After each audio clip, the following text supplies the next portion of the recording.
Hello, this is Charles. Hi, Charles. Welcome. This is Kevin Ross, and we are about to start. Actually, we've already started broadcasting just now. This is the Central Washington 2014, sorry, I got the year wrong, team briefing. I'm hoping that I actually am running the right slide deck. I'm going to guess that I am running... Oh, I might be running the wrong slide deck. Oh, hang on just a sec. Let's do that again. I have a correct slide deck we should be using, huh? That was last year's. We wanted... There we go. That looks better. I was about to tell you all about last year. Okay. If we haven't yet met yet, my name is Kevin Ross, and I am the Pacific Northwest District Chair, and we are about to talk about Central Washington University's district event and how you can go have an immensely great time playing robots and successfully land and negotiate your way around the venue. Joining me on the line tonight are, is it Dr. Charles Pringle? I guess it is, isn't it? Charles Pringle is our event coordinator or event host or site host, I guess, at Central Washington University. I'm the volunteer coordinator. Dava's the event host. Oh, that's right. Sorry. No worries. So, and Dava, are you there, David? Do you have the microphone this time? I'm not sure. I can't hear you, so we'll hope that you figure out a microphone or something. Anyway, Dava is awesome. She works over at the university and has done an amazing job along with Charles at putting together a great event for everybody. So we're excited about that. We also have Adrian Rainey, who is our FRC program manager here at Washington First Robotics and has done an enormous amount of work getting things organized as well. So this is a webinar, so therefore everybody has been muted by default. If you have any questions, you can type them in the questions window, and we try to keep an eye on the attendees list looking for hands that have gotten raised. There aren't any at the moment, so that's always a good thing. And we are recording this, and we will put both the slides and the recording up on our website, and we'll be showing that to you here in a few minutes. All right. I'm assuming that actually this is going to be most of you, this will be your second event, so I don't think any of you are doing this as your first event. So I hopefully you will have seen a lot of this material. However, the Central Washington logistics part will be right up here at the beginning. So we'll talk about the event specifics, load in, load out, and those sorts of things. And then I will still go through the rest of the event, but if you have already seen that and don't wish to sit through it again, I will not be offended if you decide to hang up on me and go do something more productive with your time. If you haven't seen any of this before, I welcome you to hang out with us through the second half of the presentation. A couple of things to do. Before you arrive, we expect your main contact, who's going to be on site with your team, to go visit our website and register with us. And so what we'd like you to do is to go to the firstwa.org website, go visit the FRC district model page. If you go down and click on check-in, we have a little form for you to fill in. We'd like to know who the main contact for your team will be. You're going to be selecting the Central Washington University event. Give us your team number, student count, mentor count, just so we have a feel who's coming. And most importantly, you need to tell us whether you expect to have a pit table or not. Turns out a lot of teams don't want the pit table, so we've turned this into a you must respond and tell us that you do want one, otherwise we're not going to give you one. It's an expense that we're trying to conserve money on.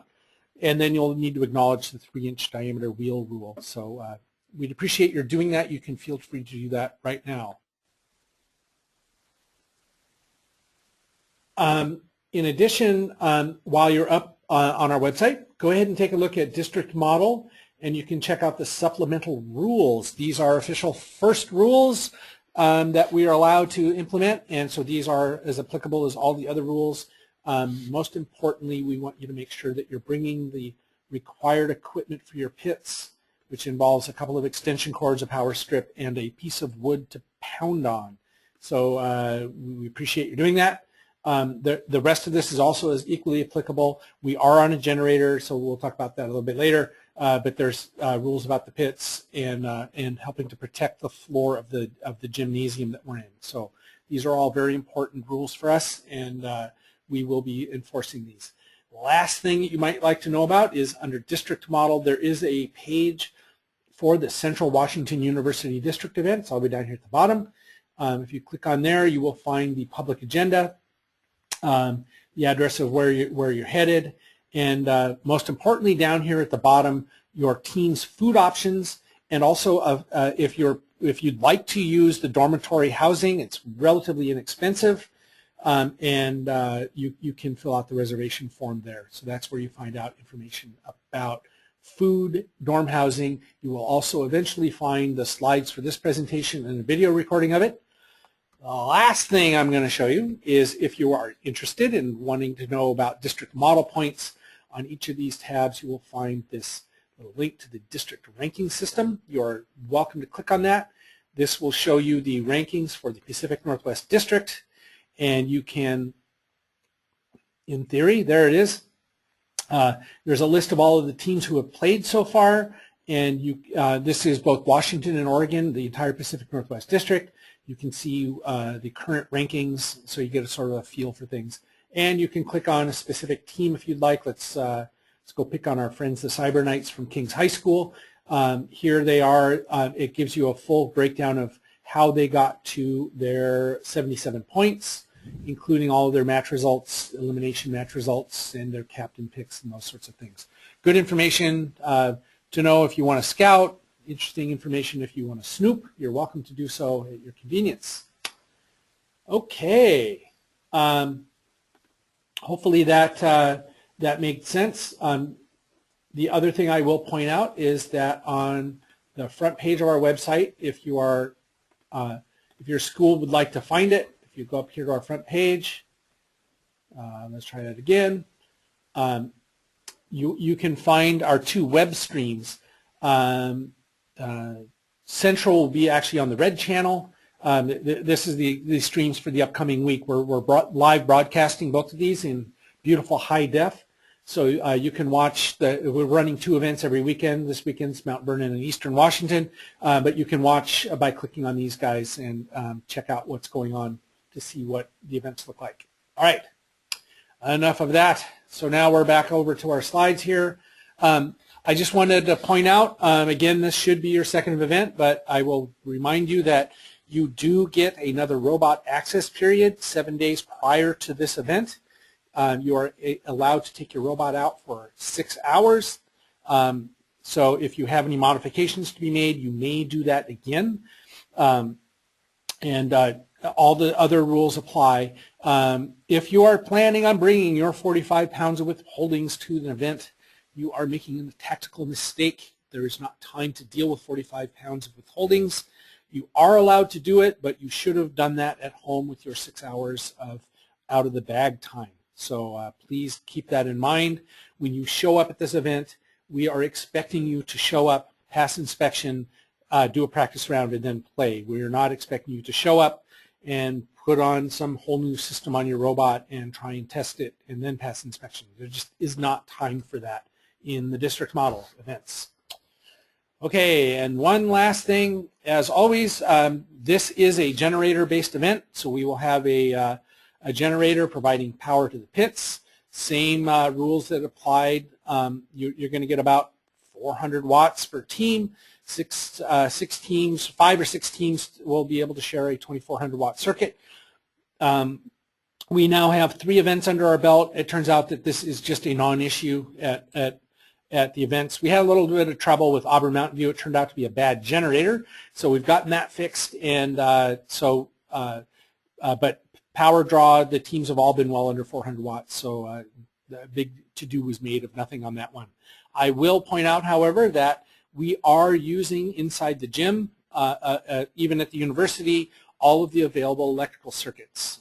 So you may not plug in anything on the inside of the gymnasium. We are going to use, it turns out that we need 3 20-amp circuits to run the field this year because of all the lighting and audio-visual equipment. So and then in the field itself actually takes 2. The AV equipment takes 1. So we will confiscate anything we find that is plugged into the outlets. And we had to do that already once this year, and I prefer never to have to do it again. So you have been warned. Don't plan on plugging battery chargers or cell phone chargers or camera chargers or anything like that inside the gym itself. All right. Hopefully, no questions so far. Yay! So let's move on and just really quickly about the whole schedule. Thursday is when you arrive and pass inspection. You'll notice nowhere on there does it say final build day. Friday, qualification matches. Between Friday and Saturday, we are going to run 12 qualification matches, and that will happen pretty much all day Friday from about 11 o'clock until somewhere around 6. Saturday from 9 to noon, and then Saturday afternoon we will do the elimination rounds. Okay, here comes the event specifics. Where are we going? Ellensburg. This is actually a great facility for us, and we're really excited that Central is hosting again. It's a great facility for us to be in. There's plenty of room, and they've made wonderful accommodations to host you. So we really very much appreciate everything that Central Washington University has done for us. In case you're wondering, it's basically about an hour and 45 minutes from Factoria. It's about 2 hours from my house in Carnation, so it's actually not too bad of a drive. Last year we actually had a couple of teams decide to just drive back to, I think they were from Sammamish. They decided to drive back rather than spend the night. Hopefully the past will agree with us this time, because last year that kind of bit them. I think they got to Cle Elum and had to turn around and come back and stay in a hotel anyway. But it's a lovely drive. Okay, arriving at Central, and this is now where I'm expecting Deva and Charles to feel free to jump in and correct me if I say anything incorrectly. I think I get the plan. Deva is actually offline. It looks like Charles. So and actually looks like Charles may have just dropped as well. Let me take a look. Okay, so Deva, I see you. I am unmuting you and making you a panelist again.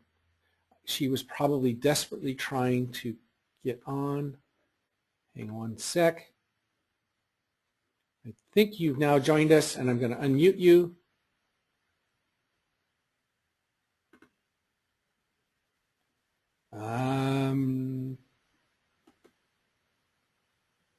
Sorry, folks. Give me 1 second.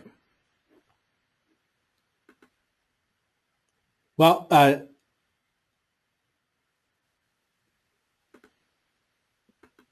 Adrian, did you mute Deva, or is that? I did not mute Deva. She dropped off. I can try. Let me try unmuting her. I just put her back on, and for whatever reason, she is muted, and I don't know why. Deva, you can try unmuting yourself now, actually, using the little green microphone button. Anyway, so off we go again. Hopefully, if I've said anything wrong, she can type something in the chat window. All right, back to where we were. So arriving at Central, you are going to Nicholson Pavilion. It's actually sort of in the middle of campus, 715 East Dean Nicholson Boulevard in Ellensburg. And so this is an aerial view of the facility. The main gym is on the left-hand side of the building, and the pits are on the right-hand side of the building. So that's kind of, those are going to be our stomping grounds for this event. In terms of just where things are, there are about 4/5 parking lots. Q14 is right in front of the Nicholson Pavilion, and you're welcome to park there. It is a pay parking lot, and there's a parking meter over here in the corner. You will have to pay your own parking. We are not actually involved at all with the parking, so that is between you and the university. However, they were very, very kind and gracious in allowing us to use a great deal of their facility. So the paid parking isn't too bad. I think it's like $5 for the whole day or something. You'll have to negotiate that with the machine over there. There's another parking lot way up here in the right-hand corner called X22. Aside from sounding like a really awesome jet airplane, it is also a free parking area that you can use. Adrian, if you can mute yourself, that'd be great. We also have V7 up here in the upper left. I believe that is also a free parking lot, so you can check those out. N19 and N20 are also available, and I believe those are fee lots, and you'll have to check when you arrive. There is a little pay kiosk out here in the center. So those are some great parking options for you. There's tons of parking. If you are staying in one of the dorm rooms, that up here in this circle up here, I believe is the offsite, is the dorm rooms that we have available to us. I'm pretty sure that's still accurate. David can type at me furiously if that isn't the case, but there you go. That's where you'll be staying. It's a nice little walk over there. All right. So having said that, let's plow on to the directions for loading in. If you come to load in, you can, if you have a normal sized vehicle, you can probably get away with briefly parking in Q14 without buying a permit. I wouldn't try and stay there all day without one, but you could park in one of these spots. If you have a trailer, you should come in here on the right side, and I don't know if Charles made it back yet. I was hoping Charles was going to join us again, or Dava. Still can't unmute Dava. I don't know why. Oh well. We will probably block this area off over here. In fact, actually, Adrian, you're going to this event, right? I think you are. So I am not. I'm going to Auburn. Susan is going to this event. Okay. We need to make sure that we block off that. We block off this area. That's our trailer parking. I'm pretty sure David knew about that, but if not, you'll be coming in here with the trailers and just sort of forming a line around here, and they'll have this all blocked off. Unload. You're going to bring your materials right up this little driveway and over here through this door right here, and that is the pit area over there on the right-hand side. If you were there last year, it's the exact same thing we did last year. Please try and follow the instructions of our volunteers out there. They will be directing traffic. Even if you think you found a more efficient and amazing way for you to deal with it, if you follow our instructions, we really appreciate it, because the volunteers have specific instructions they're supposed to follow. I will note that the little red arrow over here on the left-hand side, that's where the pay parking kiosk is. So there you go. That is how you load in. Come on, slides. My computer is rendering a video in the background, so it's going a little pokily. There we go. So, and again, we do not provide parking passes for participants or volunteers, and it's completely outside of our control. We are parking just like you are, so the parking is relatively expensive. Last year it was $5. I don't think it's changed. Permits are required from 4:30 a.m. to 4:30 p.m. So during load-in, you actually don't need a parking pass. You can leave and come back with your permit. The permit is good for all day. Okay, if lot Q14 is full, N19 and 20 are nearby, and lots V7 and X22 are free. And for some reason, I had put that map. There we go. So X22 up here in the far right-hand corner, V7 are free. It's a little bit of a walk if you want to save yourself $5. Otherwise, Q14 is a pay lot, and N19 and N20 are the other two pay lots. Okay. Trailer parking. If you need to leave a trailer overnight, you should put it in X22 and try to use as few parking spots as possible. So I'm going to zip back. I apologize for all the scrolling. Get yourself up into one end. Don't like park and take up like 9 spots. That isn't actually good. I think you can expect to get towed if you do that. I think if you had a trailer and you pick up, if your truck and trailer ended up taking up 2 spots or something, that'd probably be okay. But if you end up taking up a whole bunch, we don't know what the parking police would do in that situation. So that's probably the best place for you to park your trailers. Okay. All right, zipping through. If you are bringing a bus, bus transportation should come westbound on East Dean Nicholson Boulevard. I apologize for the confusion on that. So, but this is the road here. They can line up here to drop off. That is not bus parking. So you should, your bus driver should drop everybody off out here on Dean Nicholson Boulevard and then proceed elsewhere. You may park in V7. I'm going to go back again. Buses can park up here in V7. If that fills up, you may use X12, which is up here in the center for bus parking as well.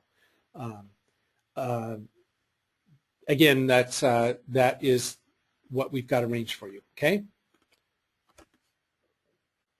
So on-campus housing, there is, I believe, still some room in the dorms. There is a, if you go to our webpage, you will be able to find, excuse me, the form for requesting that on-site housing. I need to get my taskbar and get back to this. So if you go over here down to CWU, scroll all the way down to the bottom, here's that room reservation form, and it's really cheap. I think it was like $30 a night or something. It's really dirt cheap, and it was reasonable accommodations. Read through this. It's a very, very basic accommodations. This is not a hotel. This is a dorm room. So you can check out the arrangements there, but it's good, clean housing for very little money. Okay. Logistics, food. The concessions are supposed to be open. I apologize. I think the concessions are actually open Friday and Saturday. There will be box lunches available. Again, if you check out our website, there is a number of food options for you. The Student Union building is not too far away. It's called the Cirque. They have a pretty decent big cafeteria sort of area in there. They serve standard, college kid food. You may bring your own food. You can eat in the outside. You can eat anywhere that you can keep yourself clean, basically. Please, please, please clean up after yourself. We did not pay for an enormous custodial staff. So it's up to you to help us keep the building clean and keep the costs down. Those people are expensive, and we promised the university that you guys were gracious and professional and very clean. Don't prove us wrong, please. Okay. I'm wondering at this point, I'm going to take a look at some questions. We've got, Deva. Oh yes, Deva is pointing out that Dave is pointing out that there's going to be a barbecue vendor there, which is going to be epic. I'm very excited about that because I'm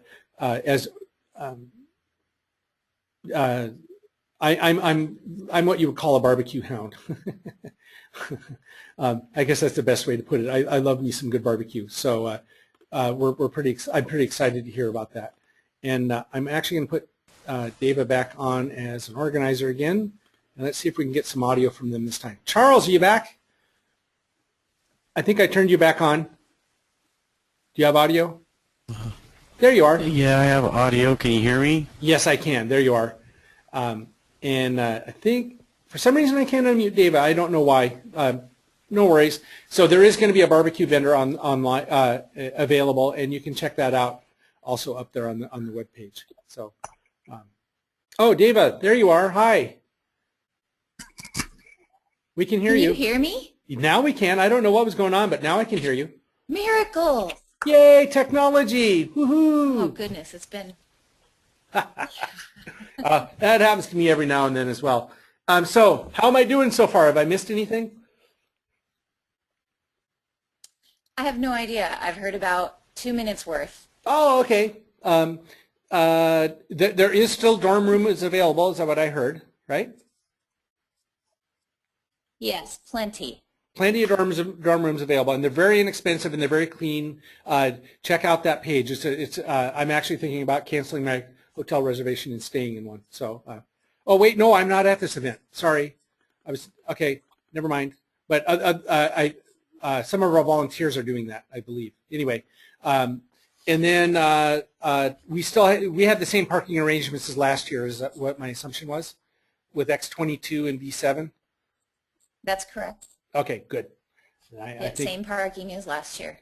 Okay, great. And then Student Union Building is going to be open on Friday night. Is that right? For food, anyway? That's correct. We are in process. Are you talking about for the Friday night social? Is there one? Are we having a Friday night social? We're in process of making sure one happens. Yeah. Oh, cool. What can you tell us about the Friday night social so far? The Friday night social, I don't have exact times yet, but it'll probably be a 7 p.m. to 10 p.m. There's going to be dodgeball tournament, and there will also be board games.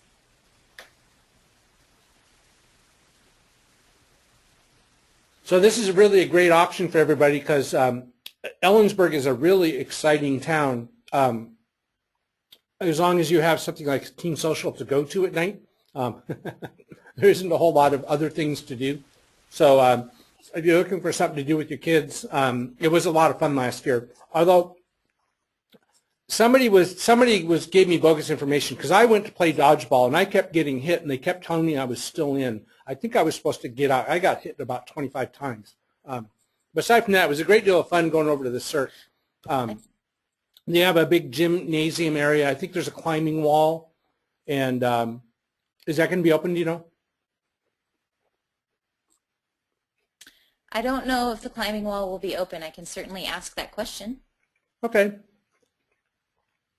So so that'll be a lot of fun, folks. So and it was very everything was very reasonably priced. The food, everything was $1. So you could get French fries for $1 and a slice of pizza for $1 and a soda for $1. It was kind of a nice deal. Anyway, so that's good news, and that was one of the slides I wasn't sure whether I should include or not, but now I see I should have. So I will probably put that slide back in to the deck that we put up on the internet. Okay. All right. Kevin, I do want to just mention that we will not be supplying food at that Friday night social, but the CERC Marketplace, there will be some restaurants open, and it's probably not going to be $1. Oh, okay. So it'll be more. So the food. So they can just hit the concession stand basically at the CERC. Yeah. We have the marketplace there, which has several little restaurant type areas, and whatever is open in the evening, they're welcome to go dine at those. Well, that's great. Well, thank you for arranging all that. We really appreciate that. Okay. The games were a lot of fun, by the way. All right.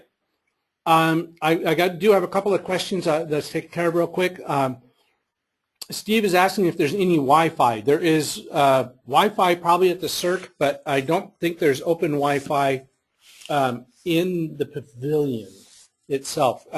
Deva, you can correct me if I'm wrong, but I don't. Actually, this year we are putting up some of those little boxes that help with that Wi-Fi. So we're hoping that we have plenty of coverage in Nicholson as well, and you will be able to get it also at the CERC. Oh, well, that's exciting. That's great news. Assuming, guys, that it does not interfere with the field, we'll leave that on. Every now and then we get very aggressive Wi-Fi that we end up having the building turn off. So, but we can more than likely just leave that on if it was like in the pit area or something. So, so there's a chance, Steve, that you may actually get internet while you're there. Awesome. Okay. So let's move on. I think we've covered. So we went through parking and food, and so I think we will move on now to Thursday. So load-in is at 5 p.m. We are not ready for you at 4:30, but you can start arriving around 4:30, but we still won't let you in the building until 5. And so as always, it's more than likely that your team could find some way to wiggle your way into the building before 5, but heaven forbid, all we're going to do is going to ask you to leave. So if you want to hang outside, I ordered absolutely fabulous weather for that week. It's going to be warm and sunny, and so you're welcome to go hang out outside. It's actually a lovely area, Ellensburg, weather-wise, so it will be perfect weather for hanging out until 5 p.m. When you're coming into the pits, safety glasses are mandatory as always, and we won't allow you in without them. Please follow the instructions from our on-site staff. They are all volunteers. There is a plan in place on how to manage all of the people, and so even though it seems silly, some of the rules or some of the things they may ask you to do, it's all done on purpose and for a reason, and so we appreciate your following their directions, because that way the whole event runs smoothly for everybody. Please don't park in the loading area. That was that parking right off to the lot. You may drop your things off, but a driver needs to stay with the vehicle, and hopefully once you're unloaded, move your vehicle out of the way so others can come in. Please bring a cart. It is a long travel from the pits to where the event is being held in the main gym. So you'll want to have a cart with you. Your cart should have at least 3-inch diameter wheels. Actually, if I could erase everything and do it all over again, I would tell you to bring 5-inch diameter wheels. 3-inch wheels give you clearance over our cable bumps, but a lot of teams had a difficult time getting things to roll over them. Remember that your first stop and your only goal on Thursday night is to pass inspection. This is not final build day. This is pass inspection. So, this should be, for most of you, this is your second event, so you already know all this stuff. You probably already passed inspection once. Okay, Saturday, loadout is basically the inverse of load in. We will open up for loadout around 2 o'clock. On Saturday, we're likely to block off the right-hand side of Q14 for parking all day long and reserve that for trailer loadout. If we forget to do that, we apologize, but same basic idea. Come in, there'll be a little place for you to set up to pause, load your trailer, and then to depart. Okay? You may load out during the elimination rounds. That is fine with us. 27 of you should be actually in there competing. We should keep like 2 or 3 backup robots available just in case. All right. Wheel requirements, again, we do have our yellow jacket cable bumps. We are also going to be rolling your carts will be rolling across a gymnasium floor. It is a college gymnasium floor. It is a very nice floor. We will have protection down over it, but we still insist that you not damage the floor by bringing bad things onto that. So you all have seen this slide before, so I won't belabor this one too much. Okay. Again, Thursday really is inspection day. There's not a whole lot else for your team to do on Thursday. We may get to some practice rounds a little bit earlier on this one because we're starting our setup earlier than we are at some of the high schools, but I wouldn't count on it. It should be a very fast-moving day for you in terms of getting through inspections and getting checked out. Okay. Again, this for most of you, it's your second event. I'm hoping that you pass inspection very quickly.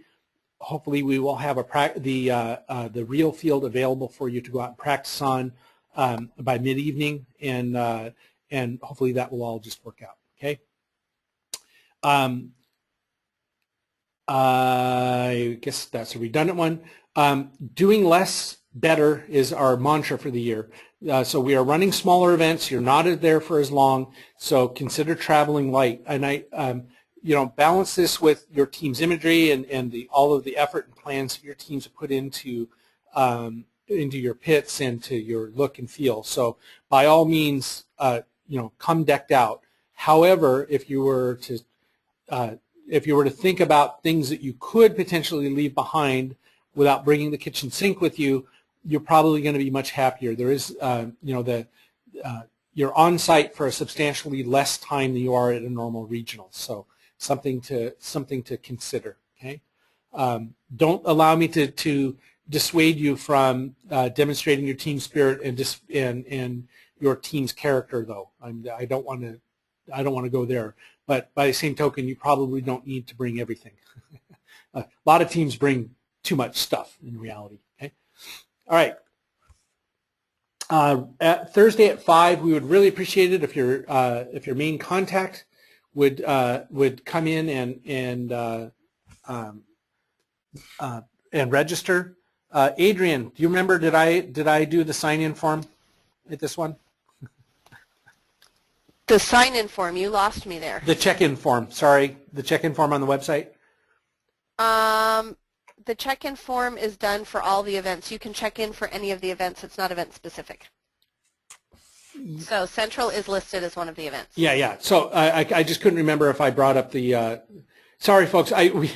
We do these back to back. Sometimes this is about our. Actually, I think this is our 9th tonight. Yeah. So they all kind of run together. I can't remember whether I showed this on the website, so I'm going to just show it to you really quick. Just as a reminder, we would like your lead mentor to go visit FRC district model in the check-in page. I think I may have already done this, but if not, we do need you to fill this in. Just one mentor or one lead mentor per team. I think we may have already said this earlier. If we didn't, I apologize. Or if we did, I apologize for being redundant. But yeah, you should come down here, select the Central Washington University event, fill this in, tell us whether you need a pit table. I think I may have already touched on this, but now I haven't. I have for sure. We do need you to do that. So your lead mentor should visit the pit admin desk at 5 p.m. Bring your TIMS form with handwritten additions. Anybody who has already turned in a paper version of a consent form, we do not need another paper version. If you it's already done at your first event, you're good covered for the year. So that makes your life a little bit easier. So that's great. Who to bring on Thursday? Bring your drivers, your core robot builders, and your core mentors on Thursday. I know that most of us are actually traveling to Central. Depending on your team logistics, the rest of your team might choose to arrive later, or you could come on Friday morning if you want to save a hotel bill. Nothing is actually going to happen until 11:30 or 11. The game doesn't really start till 11. So if your team wanted to save a night of hotel stay, a majority of your team actually could come on Friday morning if you were interested in doing that. Thursday is just not a good spectator day. There's really nothing for the spectators to do and nothing for your auxiliary team members to do. Just something to keep in mind. If you bring your entire team because of logistics, we welcome you with open arms. We welcome every member of your team with open arms. We would never turn anybody away. So, but I guess we're just trying to help you think about some of the logistics possibilities for yourselves. Okay. Veteran teams, this is the last week of competition for Washington State. We have probably diminished the spare parts bin down to quite a low level. So if you can, think about bringing some. Usually it's motor controllers, spikes, Victors, Talons. If you had a couple of those, we'd appreciate you bringing them along. You may want to be able to loan those out to a team in need. We're not asking you to give your stuff away, but just to loan it to a team who might be in need, because we are likely going to be out of those parts by the time we get there. Okay. We will have our machine shop trailer on site. As always, it's got a small mill and lathe. You are not allowed to just walk up and use it. Only our volunteers are allowed to do that. But we have a great form for you to fill out, and they are extremely helpful. We do have a TIG welder, and just a reminder that the machine shop is not going to loan you anything. Also, keep in mind there are limits on what they can do for you. If you're expecting them to build you an automatic transmission, it's probably not going to happen. But we can certainly help you drill, mill, bend, cut, those sorts of things. If you need any help with a small mill and a small lathe, we would be happy to do what we can to get you up and running. This, again, should be your second event if you're a Washington State team, so I won't belabor much of this. But again, you need to size and weigh in. You'll need to do the WPA key assignment kiosk and a physical robot inspection, and then connect to the field controller at least once by the end of Friday morning. We may be able to get you out to do some of those connection tests on Thursday evening. We really do expect to be able to run a few practice rounds on Thursday evening if possible. Remember, the inspectors are there to help you pass inspection. That's really their goal. Their badge of honor is to make sure that everybody passes inspection on time. They strive to make that happen, so let them help you, okay?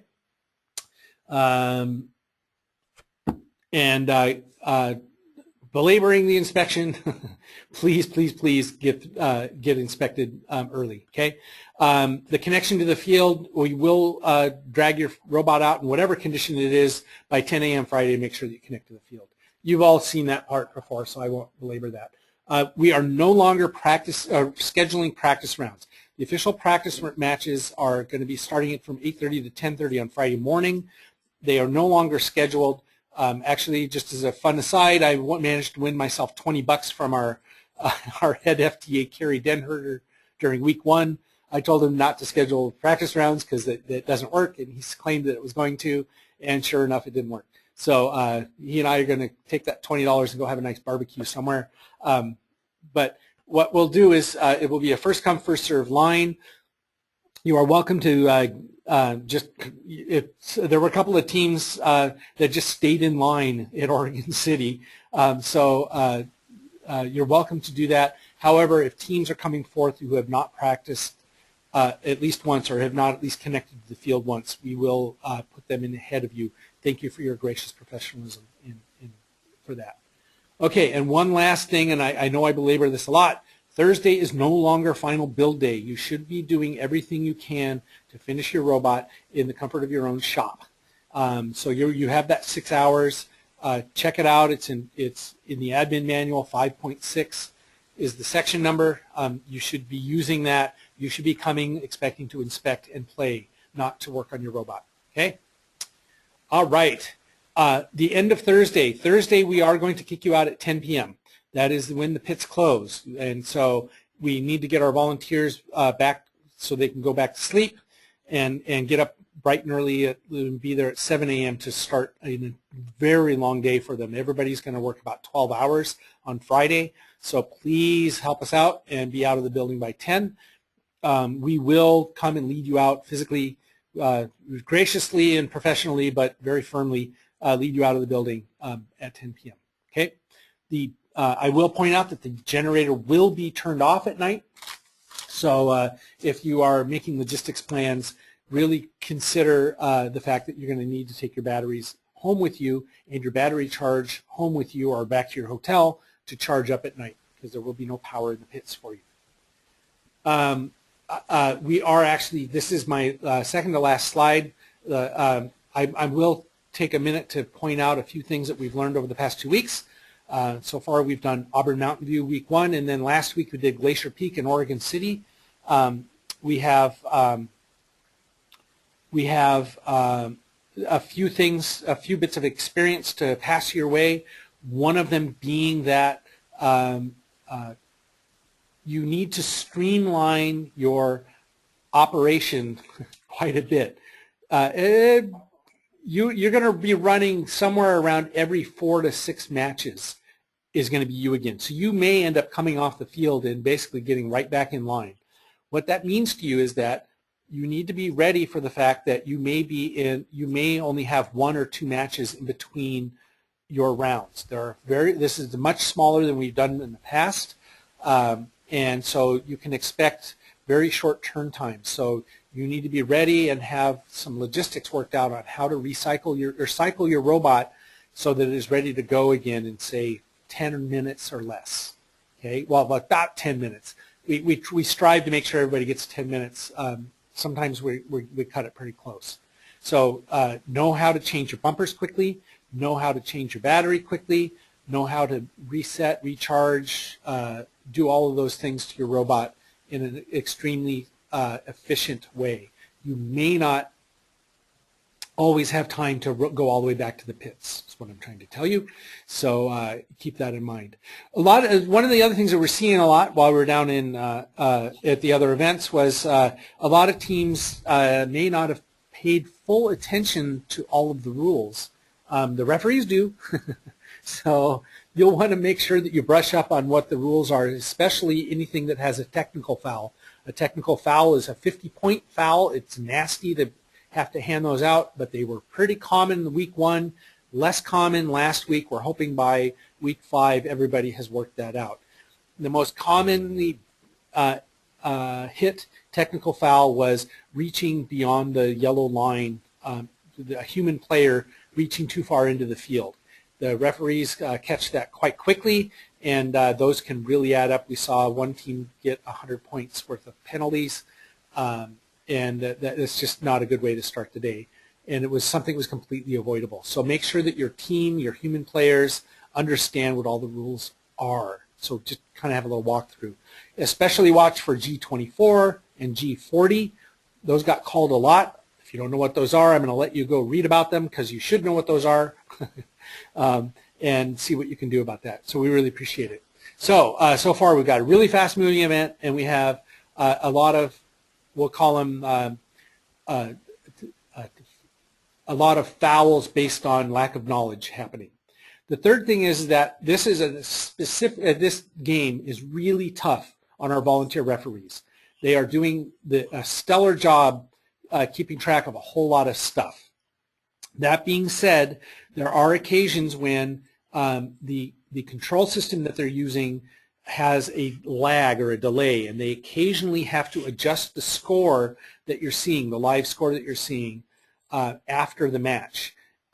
They are first is working on a fix for this, but it is not uncommon for the actual results of the game to change after the end of the match.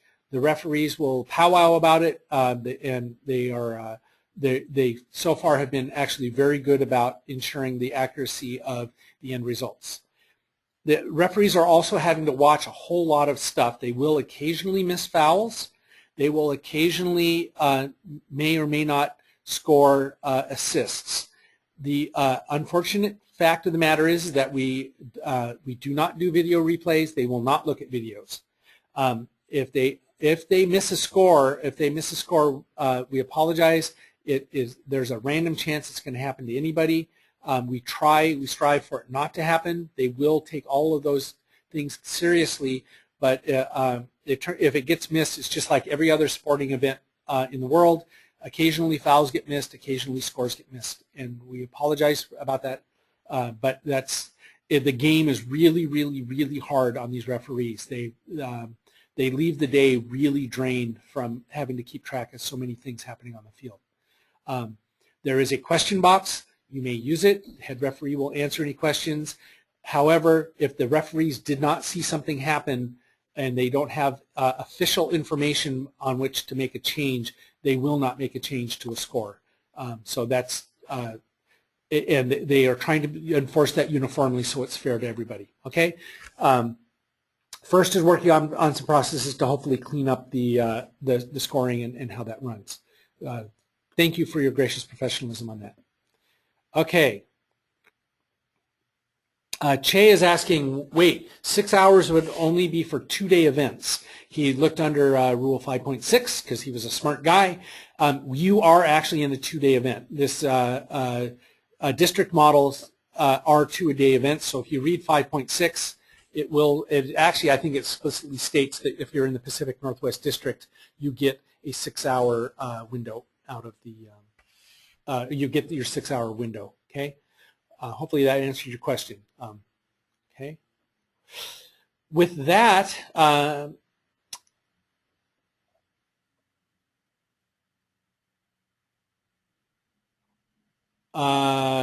Matt Randall has asked a very good question. So the basics of the Portland competition. The Portland Championship will run much more like a regional. You will load in on Wednesday. And you will be there all day Thursday. We may actually start the matches on Thursday. So it is, Thursday is an inspection day. And once again, this is not a final build day. So you can work on your robot all day on Thursday, but we may elect to start the rounds on Thursday afternoon because we'd still like to give everybody 12 rounds. To do that with 64 teams, we need more time. The current plan that we are haggling out with FIRST has us starting qualification matches around 3 o'clock on Thursday. So that is kind of looking forward. That's sort of what we're looking at. I'm going to waffle a little bit and tell you that is got an asterisk. Details may change because we're still working out a few last-minute details on that.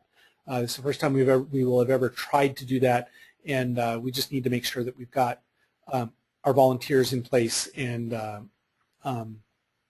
some other things. So that's the basic plan for Portland. So Portland is a Wednesday night, Thursday, Friday, Saturday event. Okay, 12 rounds. All right.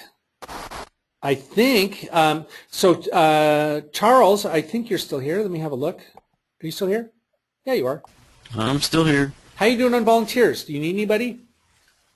Oh, I need tons of volunteers. So let's talk about things that teams could do for you. Do you need field resetters? Yes. So teams, this is an awesome opportunity for your students, some of the students who may or may not be involved directly with the team, to get out there into the action. Field reset this year is an integral part of the game.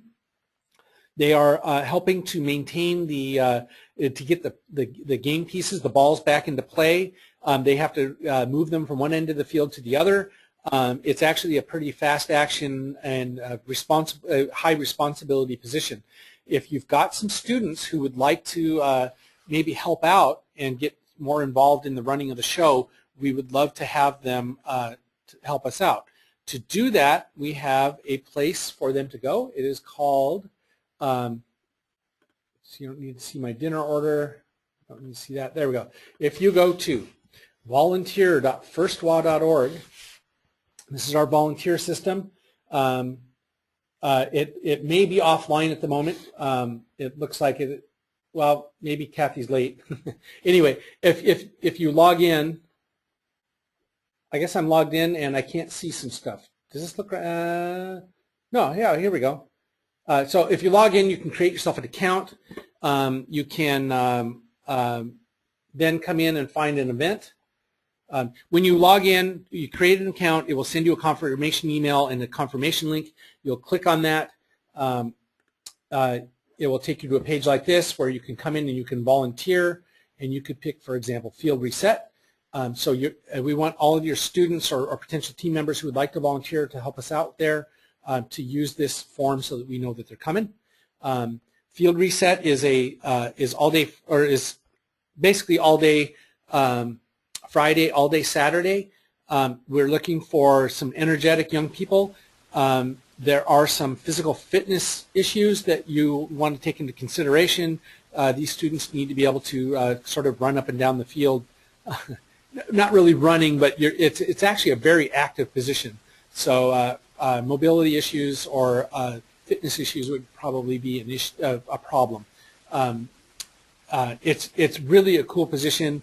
We'll put them in a volunteer T-shirt. They'll be part of the show, and it'll be a great deal of fun. So your students can sign up for that.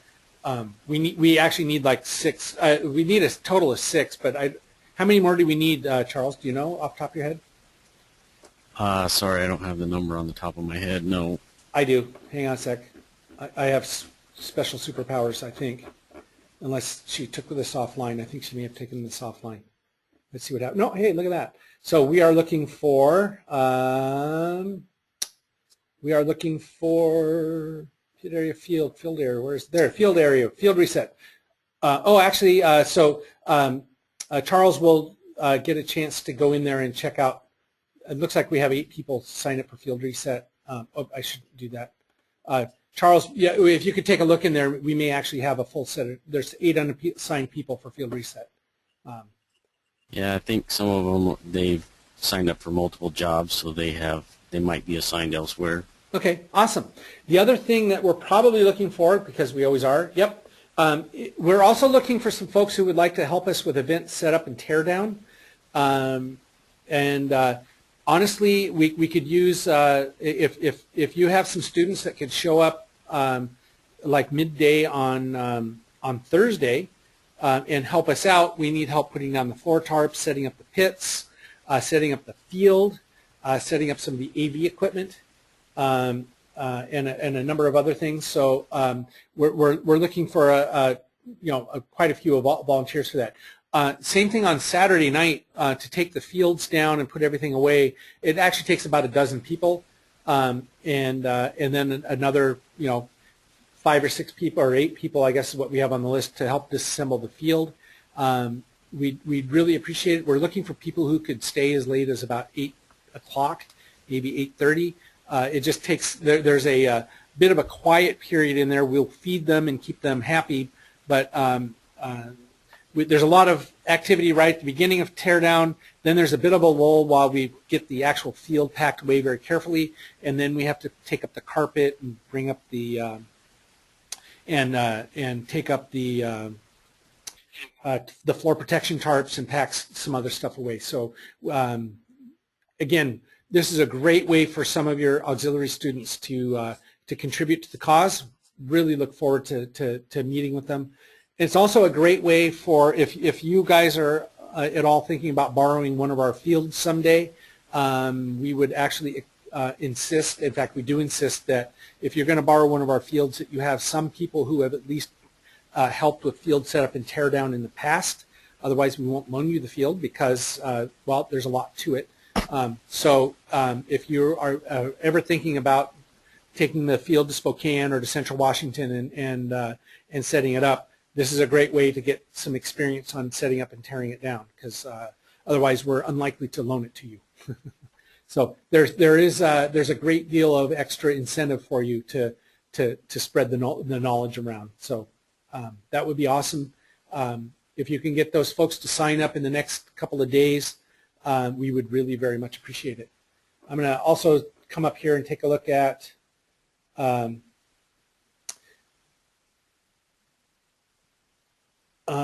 looks like we may have a couple of do we have FTAAs, or do you need FTAAs? Charles, have you looked?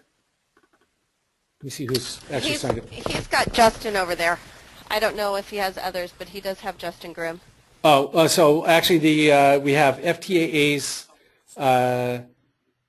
We have 2 people I don't actually. Oh wait, no, I know who that is. Yeah, so we've got a couple signed up, but we're always looking for more if anybody is interested.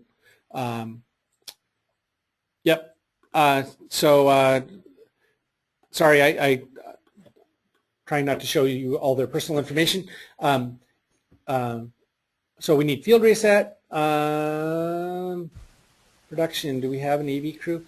I'm also looking for students who would like to participate on the AV crew. Specifically, I'm looking for students who would like to run the cameras, help run the video streaming and cameras at Central. And we have wonderful brand new equipment. It's actually quite a fun position, and you'll end up on the field doing some amazing stuff. We need you on Thursday evening to help set up that equipment, running it all day Friday and Saturday. You'll be right down there on the field with a T-shirt on and having a good time doing it. And again, we actually need about 6 people for that. We have so we need about 6 people total for the AV crew. If you can volunteer, or if you have students who are otherwise unoccupied, love to have them sign up for that. It's a great job for students. Okay. All right.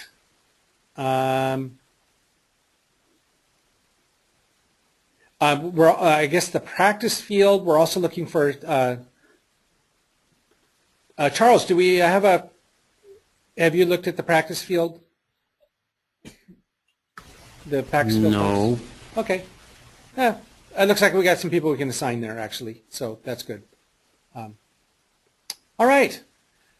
So there you go. I think I've probably beaten this issue to death. I'm now going to entertain any questions that you might have about the event or about volunteering. Otherwise, we will call it a night. Charles, did anything that you would like to bring up that I didn't? No, I think you did a great job covering everything. Thank you. Are the positions you need posted on the website? They are actually on the volunteer system, Maggie. So as you know, I've already stolen one of Maggie's students. Trevor is going to be our technical director. I need to get him to sign up. Would it be okay to have the kids check in with you as we arrive? Yeah, actually you're going to check in with either Charles Pringle or with Susan Martucci. I believe this week I will be at Auburn, actually. So, yes, you can have them check in. We'd really prefer that they signed up ahead of time. That would be awesome, so that we know that somebody has got those positions filled. The problem with just having people just sort of show up is we don't know that they're coming, and then we end up double booking volunteers, which can be an equally ugly problem. So yeah, please sign up ahead of time, and yes, Bill Bender or Susan Martucci will be checking people in. Yes. All right. Okay. And Maggie's saying, so I can tell them to be designated as needed. Yeah, you can. They can sign up as assigned as needed. That would be awesome as well. Maggie, if there's a lot of kids on your team that actually can work with Trevor. Trevor's our technical director and is going to be in charge of all of the AV equipment. He's going to need some help setting up. I don't know what time you guys are planning on showing up, but if there was a contingent that could come over and give Trevor a hand midday, that would be awesome. You know, or maybe just right after school. If they showed up like at 5, it really only takes a couple hours to get all that set up. You should be there at 4-ish. Perfect. If you've got some kids that could help Trevor out, they should just go check in at volunteers. Get them to sign up first. I'm hoping that Connor is available and some others, because Connor and Trevor work well together. Okay. All right. I think with that, folks, I appreciate your attention, and you're going to have a great event. I will be in Auburn. Susan Martucci, one of the other founding members of Washington First Robotics, will be there with Deva and Charles, and well, actually Charles won't be there, but Bill Bender will be there, and Aaron McCallum will be there. So there'll be a lot of great folks over there. It'll be a great event. You'll have a good time. Thank you all. I will be posting this recording up on the website here in a couple hours, and have a great time. Good night.